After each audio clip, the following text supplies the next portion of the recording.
Hello, everyone. It is such a pleasure for me to be here with all of you today. I wish I could be there with you in person at Penn State, but happy to connect virtually. And if you have any questions throughout this presentation or afterwards, please feel free to reach out. I'll be providing my contact details so you can get in touch with me. But it's very nice to meet you. My name is Zachary Benetatos, and I am the founder of Unscripted, which is a communications training company. I want to start off by saying a very special thanks to your professor for having me. So thank you so much, Professor Kristen. She was actually my professor back in London in 2018, for those who don't know.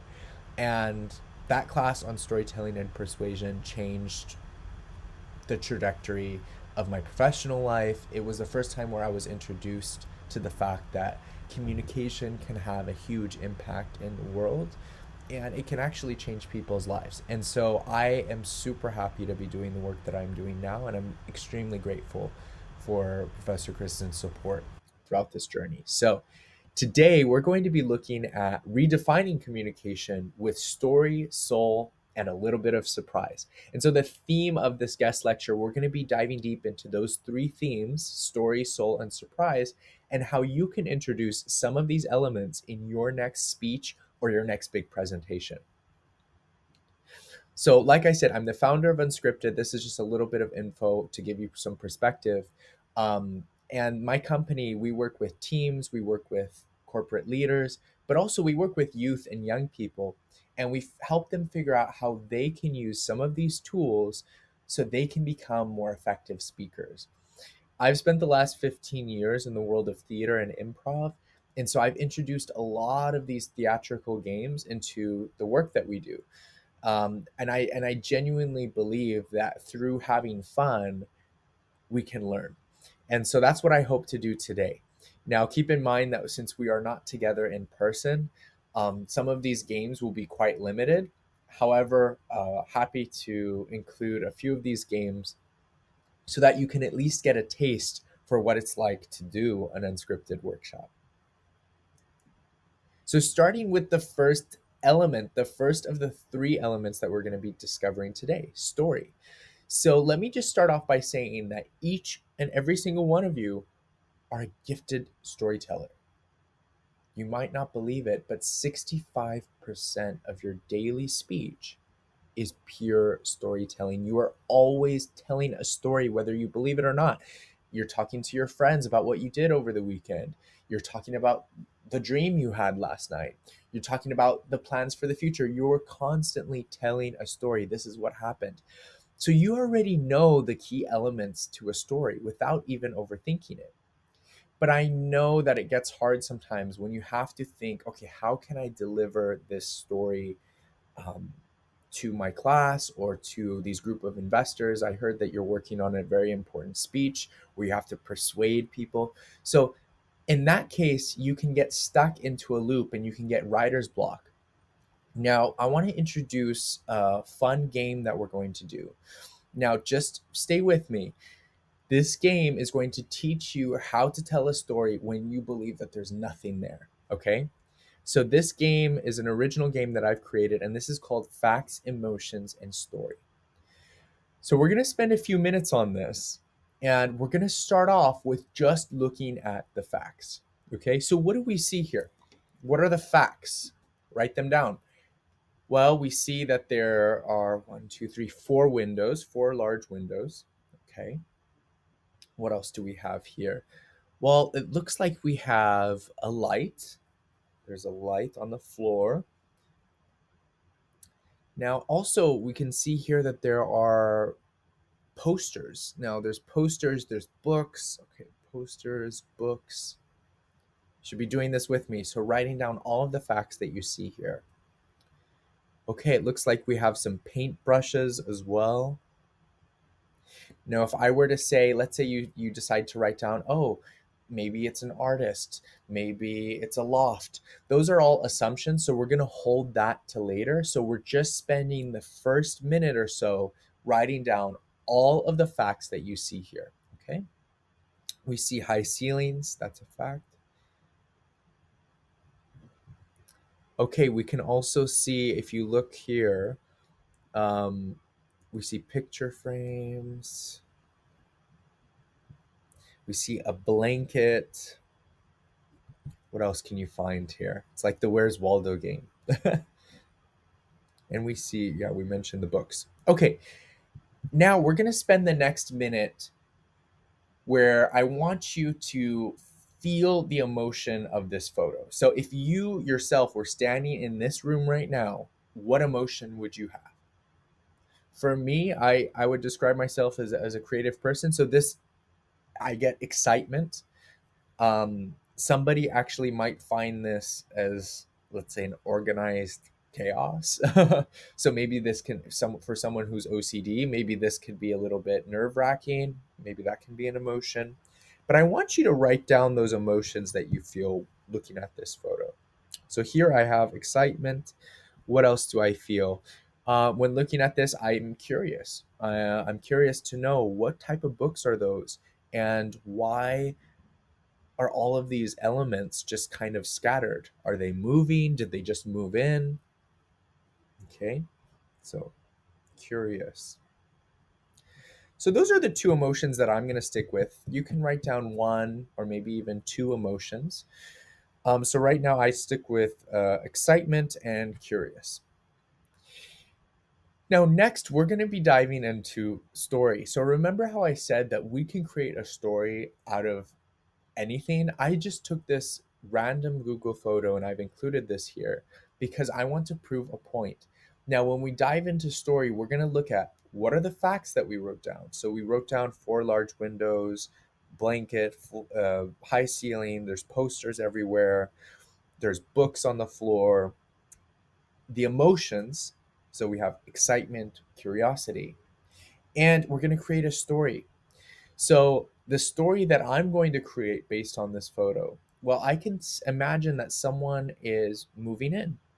So I can say that a creative artist, so we can say an artist, this reminds me of like a New York loft. So my story is going to be all about, um, let's say, a 30-year-old artist who just moved to New York after having a residency in Italy, where she explored the facts of contemporary art, but is going back to her roots. She's originally from New York, so she's going back to her roots.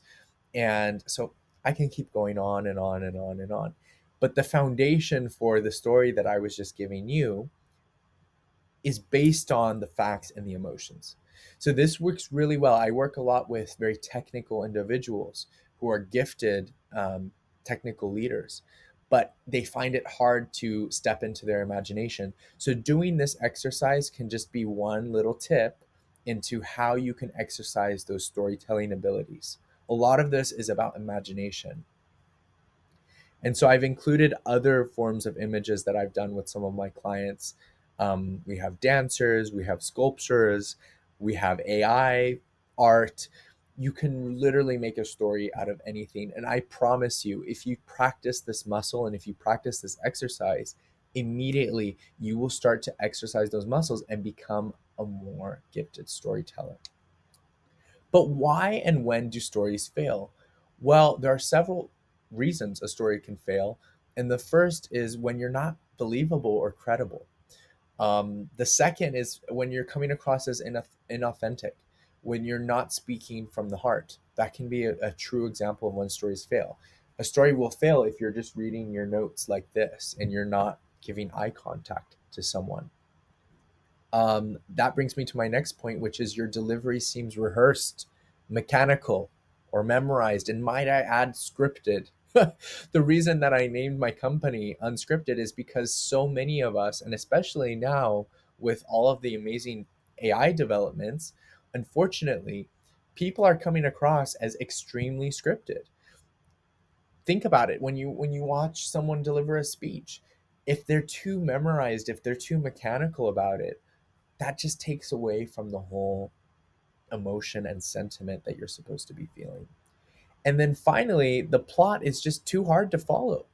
This is an example of when a story can absolutely go wrong. When you overthink something and you try to introduce so many amazing elements to your story, But have you ever been in that situation where a friend is telling you about a dream or is telling you about something and you just get lost because the plot is too hard to follow? We want things that are simple, and that should be your goal today.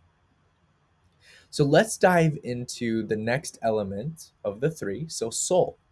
Now, I want to introduce to you something that I do with all of my clients on day one, which is all about the foundation of your aspirational speaking style.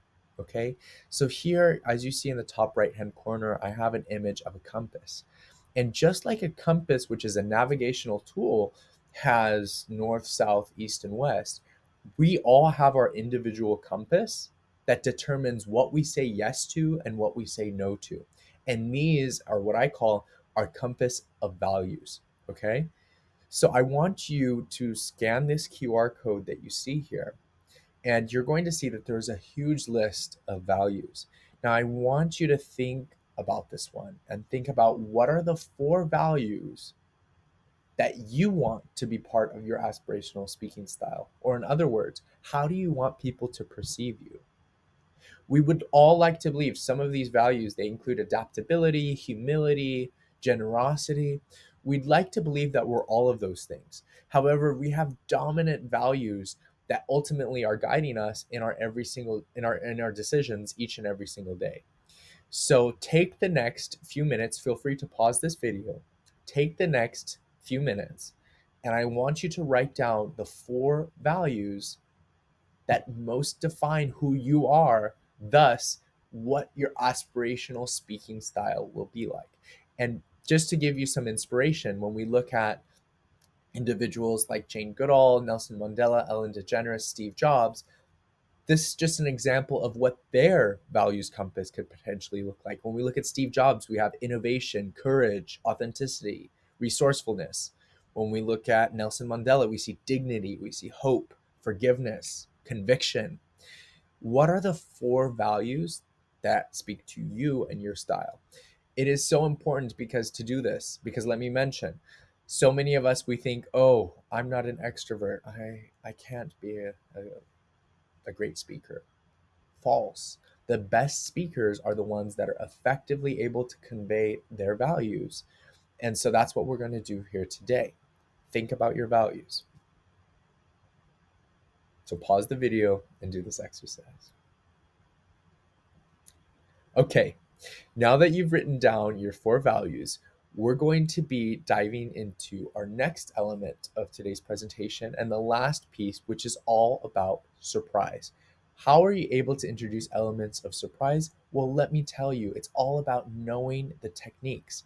So we're going to be looking at 8 rhetorical devices, which this by far is my favorite when I'm writing a speech or delivering a presentation. And this is my secret weapon. Okay.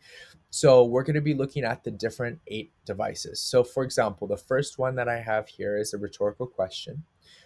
These are questions that don't necessarily require an answer, but rather they allow you to think and reflect. So an example of this can be, do we want to live in a world where the rich get richer and the poor get poorer, for example? Next, we have analogies. Analogies are a special type of comparisons that sort of help you illustrate your point. Next, we have similes, where you use like or as. These are a comparison between two objects using like or as. Then we have metaphors, which are comparisons between two objects that show them as the same.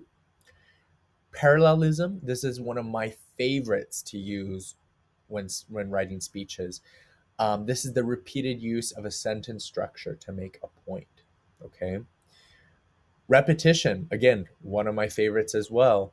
The repeated use of a particular word or phrase. If you look at some of the most powerful speeches throughout history, they have used each of these rhetorical devices. And sometimes they're used so subtly that you don't even know that they're there, but they are. Next, we have allusion, which is a reference to a significant event, person, for an intentional purpose. This one I always tell my clients to be careful with, because if you're trying to reference, let's say, a significant person, um, depending on someone's beliefs about that person, they will then form a belief about you. Okay. So be very careful with using illusion. I tend to stay away from this one. But if you're referencing a significant event, like let's say I'm talking about COVID-19 and the pandemic, um, and I'm trying to make a particular point of how since the pandemic, um, our digital communication has changed and the way that we connect with people has changed, that's fine. Okay. But just keep in mind that if you're referencing a particular person to make a key point, um, be mindful how that can work for you or it could also hurt you. So just be careful with that one. And then finally, another, I know I'm saying all of these are my favorites, but they genuinely are anecdotes. These are short stories that you can use to make a point. So why did I introduce these 8 devices to you? Because these are so important for you to have in the back of your mind when you're creating your next speech. You need to really think about how you're going to introduce some of these to make a key point. So that being said, we're going to be doing a little drill. Oh, I noticed I just did the first one. So the first one was a freebie. But we're going to be going through each of these and doing a drill exercise so you can become better at recognizing and utilizing the rhetorical devices. So you might want to take a picture of this before we move on, or a screenshot, as we do the drill to just act as a guide for you. Okay, so the first one, I said it before, so we'll say it again. Do we want to live in a world where the rich get richer and the poor get poorer? This one's easy. Rhetorical question. Okay, number 2. Success is like climbing a mountain. It requires patience, persistence, and a strong will to reach the top. What do we have here?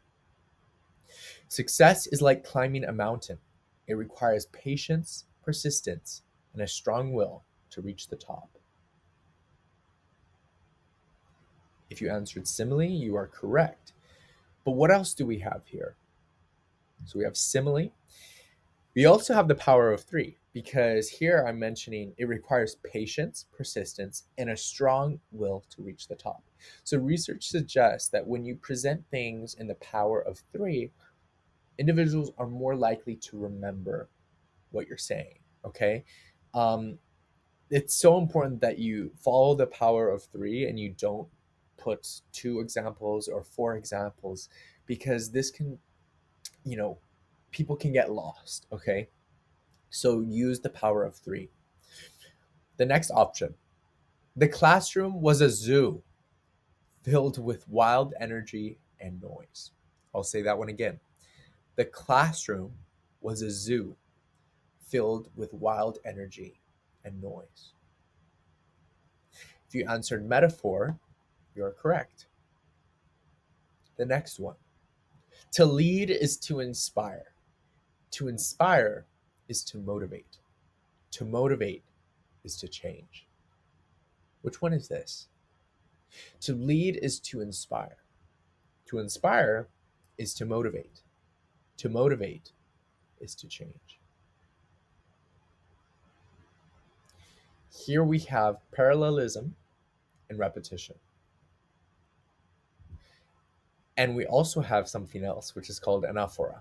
Okay, so we're diving into the technicalities a little bit here, but the most important for you to recognize is the sense of repetition because we're having to blank is to blank, to blank is to blank, and to blank is to blank. That's the repeated use of that sentence structure. And this is very powerful.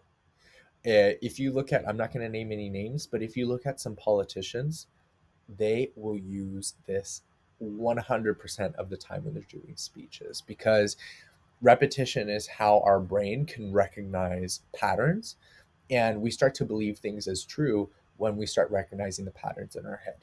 So if you want a really powerful device, make sure you're using parallelism and repetition. And then finally, I have our last example here. When I was starting my career, I struggled to find my voice. It took me years of practice to gain the confidence that I have today. Which one is this? If you answered anecdote, you are correct. You're telling a personal story. So You don't need to use each and every single device every time you're delivering a presentation. The only reason that I'm giving you these 8 is so you can have a toolkit to decide when you can use one. You could use 2, 3, do what works for you, okay? But my hope is that now that you're able to recognize what these devices are, you can then figure out how to incorporate them in the next speech that you're delivering. Which brings me to my next point. This is one method that I love, and this is what I call an audience connection formula. Okay. How can you connect with your audience? Well, if it's all about you, then people won't resonate with you.